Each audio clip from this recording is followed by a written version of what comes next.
Hello, and welcome to How to Sell Your DFW Home for Top Dollar Without Getting Trapped by 7 Common Seller Mistakes that Steal Equity from Your Pocket. Thank you so much for joining us. I hope you have a pen and paper ready because you're going to want to take notes. Our goal for today is to give you actionable steps that you can use right now to sell your home for top dollar. Also to help you avoid some really common mistakes that we see sellers make and make sure that you understand what you need to safeguard your largest investment, which is your home. What's different about this information is that everything you're going to learn is based on years of market data and experience. We want to help provide information to consumers to give you the knowledge and power to understand how to sell your house for top dollar. In this presentation, you're going to discover 7 common selling mistakes that can steal your equity. We're going to pull back the curtain a little bit on real estate agents and let you understand 2 pricing mistakes that we see agents make sometimes. We're going to let you know what you need to know to sell your home for top dollar. We're going to give you 10 questions to ask any real estate agent before you invite them into your home. And you're going to know how and what fix-ups are worth your time and money. A little bit about me. My name is Kelly. I am a real estate agent in the DFW area and have been since 2014. And I came to real estate after a 20-year career in sales and marketing. What I quickly realized is that every neighborhood, every town, every city is unique. And if you want your home to sell for top dollar, you need to understand how your specific market works. In my real estate business, I have an extensive focus on the northern communities of DFW, McKinney, Frisco, Allen, Plano, South Lake, Colleyville, etc., but sell and list all over the area. I am also the editor of a consumer awareness newsletter called the North 40, which focuses on the northern communities of DFW. In my years in real estate, I've seen home sellers do a lot of things right. I've also seen them do a lot of things wrong. What I've learned after doing this for 5+ years is that buyers don't buy the best house, they buy the best presented house. Compare against data, they compare against what they see. There are probably 2 or 3 key things that can make the difference between selling your home and selling it for top dollar. And that once you understand how your home compares to the competition and it's presented and placed appropriately, anyone can sell their house for top dollar. What I discovered the hard way is you get to cheat. So you get to cheat, learn this the easy way. Here's what I've learned the hard way. The hard way is underpricing a home and leaving equity on the table. Having a bad experience with a real estate agent because they price your home inappropriately. And just pricing based on comps can lead to overpricing, which forces multiple price reductions and leaves a bad taste in everybody's mouth. The hard way is also spending time and money on repairs that don't make a difference in the marketability of your home. And seeing wonderful homes that, but for a couple of simple staging and positioning techniques, could be drawing buyers in, but instead is pushing them away. Those things are the hard way. So let's get into the meat of the presentation, and let's talk about 7 costly seller mistakes. Mistake number 1, relying just on comps to price your home. Buyers don't buy based on data, they buy based on what they see. And what they see is your competition. So let's think about it. If you have a purchase to make and there are a lot of different options, what are you going to do? You're going to compare the options. And what is the buyer comparing your home to? They're comparing your home to other homes on the market at the same time, other homes that they've already seen, other homes that they're planning to see. So you need to know what else is selling in your area. You need to know how your house compares, and that will allow you to appropriately position and market your home. Mistake number 2, pricing the home too high.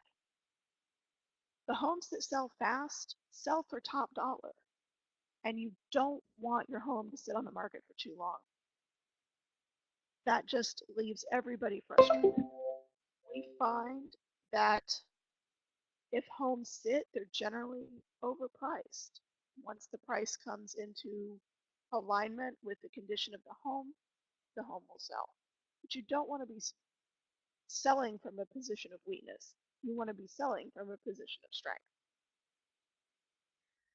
Mistake number 3, waiting too long to prepare your home to sell. This is really important. If you're planning on selling in the next 6 to 12 months, there are things that you could do right now that can make a huge difference. And we're talking thousands of dollars. And waiting too long to get your home on the market is really detrimental, especially if you plan to buy a new home. I often hear from sellers, well, I want to know where I'm going first. And that's completely fair. That makes complete sense. If you don't already have your house ready to go on the market, better hope you're paying cash for that new house. Because trying to time everything appropriately is really, really difficult. You're not sure how long your house is going to take to sell. You don't know how much money you're going to be able to get for your house. And you're not sure how easy the selling experience is going to be.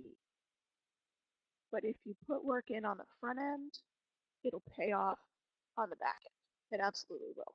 And it will, again, allow you to sell from a position of strength.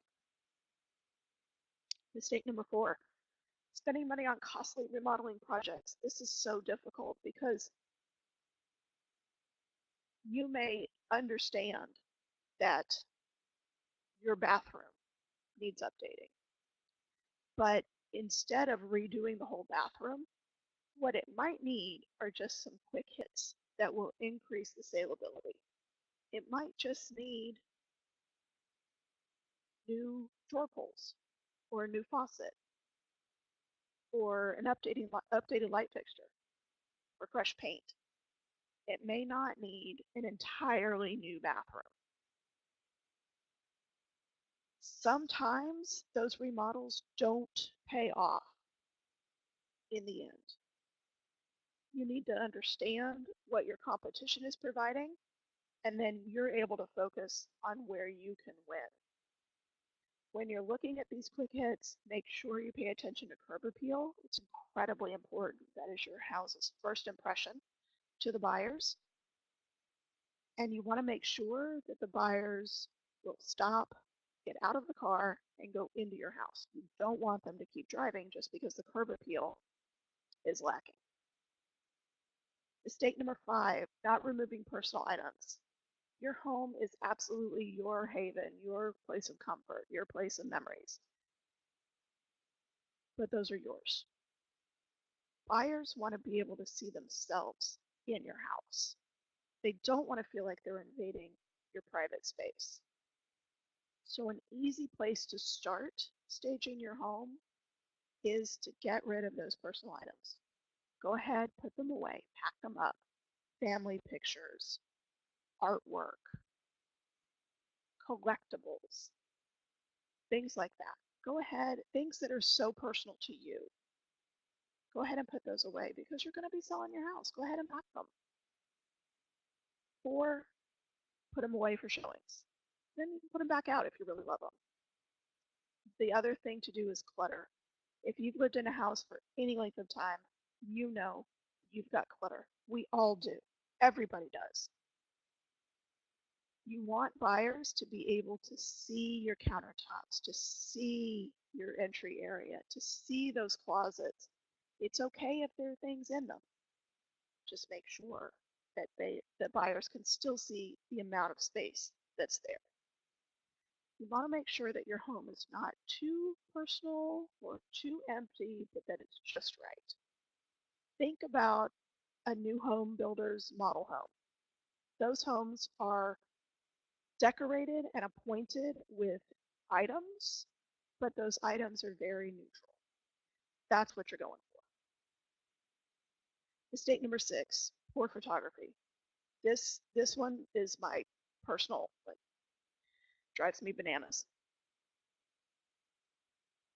Over 80% of buyers, according to the National Association of Realtors, begin their home buying process online by looking at homes. So your home, the, the photographs that you present of your home are critical, incredibly critical.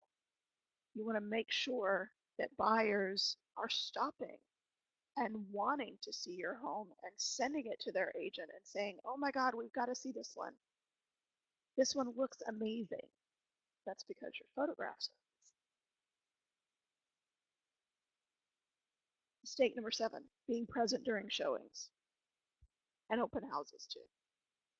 I understand that sometimes homeowners feel like they can best present their home because they know exactly what they've done to it and when they did it and who did it, and they want to highlight those things. But keep in mind that buyers feel more comfortable if you're not home. And that the professional who is showing your home to buyers is going to be able to present your home and highlight the features that matter most to the buyer. The features that matter most to you may not be the features that matter most to that buyer. So you want the features that matter most to that buyer to be presented and highlighted by the showing real estate professional. You want them to take their time in your home. You don't want them to feel rushed and hurried. So run errands, take the dog for a walk, take yourself for a walk, go to the grocery store. Just make sure your home is available to show and make it shown, easily shown. Whew. So those are the 7 common mistakes that we see. Now we're going to switch gears a little bit. We're going to pull back the curtain on real estate agents. And we're going to share with you 2 pricing mistakes that we often see agents make. Mistake number 1, just using comps and data. Looking at recently sold information is incredibly important, and it will give you a good idea of the sales price, what it will be. But it's also just as important that you consider what is on the market right now. The features and amenities and qualities of the houses within 3 to 5 miles of your house. Those are the homes that the buyer's also going to be looking at. So you want to make sure that your home is, the price strategy includes those homes as well as homes that have sold. Mistake number 2, only looking backwards.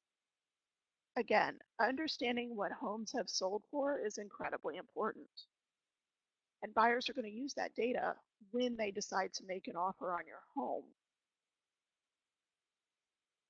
But if you're only looking in the rearview mirror, you're neglecting an incredibly important factor, which is how many homes are on the market right now. Because those are the homes you're competing against. And competing against 3 homes is a very different ballgame than competing against 15 homes. Those 2 are very different pricing strategies. If the inventory is limited, you might be a little bit more aggressive in your pricing. If there's a lot of inventory, you may have to be a little bit more flexible in your pricing to get your home sold for top dollar. As we're talking about real estate agents, I want to give you 10 questions that could be important to use when you are interviewing agents. Question number 1, which neighborhoods, towns, cities are you specializing in? Not all towns are alike, not all cities are alike, certainly not all neighborhoods are alike. What sells well across the street may need an adjustment around the corner. Can you provide references of satisfied clients? Most agents will love to do this. They love being able to let someone else brag on them so they don't have to brag on themselves. Number 3, do you have a network of professionals that can help me sell my home? For example, do you have an inspector? Do you have a home cleaner? Do you have an HVAC person? Do you have a painter? Do you have an electrician? All those things that you need to get your home ready to sell. If your agent has a network that they work with frequently, it's going to put you in a better position and keep you from spending the time and energy trying to Google everything when your agent has it already in his or her hip pocket. Number 4, are you full or part-time? This is important. It can affect your agent's availability. Number 5, has a client ever filed a complaint against you? Make them tell you the truth. When clients are unhappy with your service, what has generally gone wrong? Again, you want an agent who will take accountability and responsibility for the relationship between you and that agent. In my experience, if one of the two parties is dissatisfied, it is generally because of communication or lack thereof. What services, number 7, do you provide besides negotiation and escrow? You deserve a full service agent. You deserve more than someone who is just going to stick a sign in the yard, put it on the MLS, and pray that it sells. You want a full service agent, someone who's going to provide staging and photography and marketing and open houses and all those things that are important to getting your home sold. That's what you're paying for. How long have you been in real estate? Number 8. Number 9, what type of communication should I expect from you? Hold them to this. If they tell you they're going to email you every Tuesday, you should expect to see an email every Tuesday updating you on what's going on with your house. If they are text messages, expect to see a text message. Hold them accountable. And number 10, how do you plan on pricing my home? Again, you want a strategy that is both reflective of current inventory and recently sold. Here's what we've talked about so far. We've talked about the 7 common selling mistakes that can steal equity. We've gone over 2 pricing mistakes that we see agents make.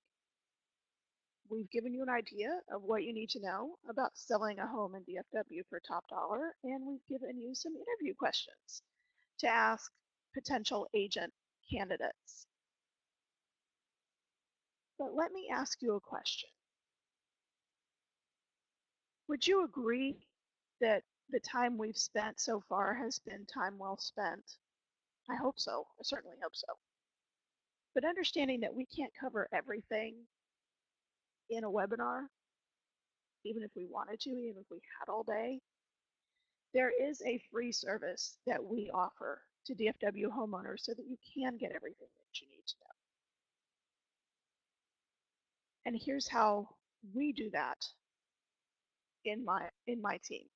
We provide what is called a home selling score consultation. Within that home selling score consultation, you receive a competition audit, which will analyze the competition within a 2 to 3 mile radius of your home so you know how to position it. You'll receive a repair review, which is a room by room review of your home, taking note of any fix-ups that need to be made. That we will give you a checklist of things that will bring you the most value in the least amount of time with the least expense. And then a home sale score.